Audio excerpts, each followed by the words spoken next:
Hey there, Matadors. You made it to the last module, creating your own elevator pitch. Again, my name is Alex Salazar, and today we will be discussing the what, when, and how to use an elevator pitch, the importance of knowing your audience, and steps on how to create your own pitch. And lastly, what to avoid saying and an example at the end. So what is an elevator pitch? So an elevator pitch can be described as a brief synopsis of your background or experience. The reason it's called an elevator pitch is that it should be short enough to present the information, may seem obvious, within the duration of an elevator ride. So when done right, your pitch should introduce yourself to a new club, potential mentor, or even a job opportunity. So when can you use an elevator pitch, right? What is a situation that you could possibly use this? Well, you could use it in job fairs or career expos. You could use it as your LinkedIn summary, job interviews, networking events, club leadership, and meeting a potential mentor. So if you are on campus during Meet the Clubs, that is an opportunity where you could use an elevator pitch. Next is the importance of knowing your audience. It is really important that when you are approaching somebody who you deem as either a potential mentor or a club leader, that there is a level of professionalism that's maintained.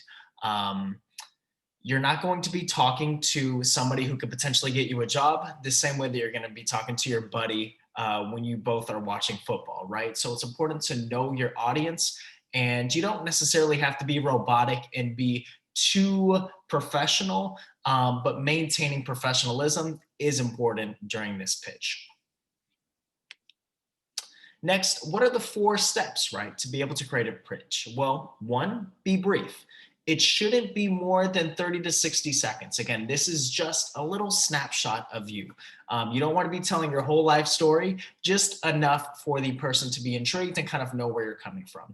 So you want to be persuasive in your pitch, make sure that you are compelling enough to spark the listener's interest, and you want to share your skills and mention your goals, right? You want to show what makes you, you, ultimately.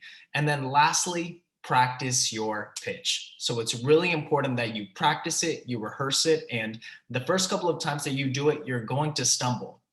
That's okay. Just make sure you keep practicing. So what to avoid? First, avoid speaking too fast. This is the #1 problem whenever somebody first writes their elevator pitch, is they feel the need to go through it super quickly. Relax, breathe, you have time. Often when we meet people who are really excited to meet, this is, again, one of those issues that comes up, is we start to speak too fast. So slow down, and practicing should help this. #2 is don't ramble. When you are speaking, make sure that you stay on topic, right? Make sure that you're not going off on tangents or talking about things that don't really fit the context of the conversation. And lastly, don't frown or speak in monotone. So this is also something that's going to take practice.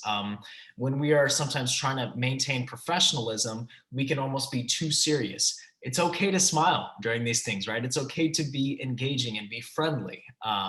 When someone else smiles, we feel more inclined to smile. So make sure that we are kind of staying light and keeping the conversation brief. So what's an example? So here would be an example if I were to be at a career fair, right? Meeting somebody who could potentially land me a job opportunity. So, hey, my name is Alex Salazar. I'm a graduate student for the David Nazarian College of Business and Economics. I have a passion for really helping people discover their purpose and being a vehicle that gets them to discovering that purpose.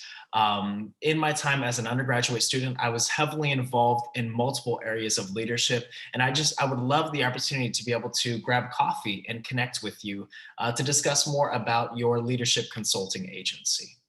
So if you take note of that, the first thing that I did was introduce myself, where I currently am at. 2, I talked about my why, right? What is my purpose? What is a little bit about what makes me me? And 3, I had a specific objective at the end of the conversation: grab coffee. For you, it might be to get their email. It might be to be refer to somewhere, just kind of have some sort of objective going into the conversation. So I hope this helps, and I look forward to reviewing all of your elevator pitches. Thank you.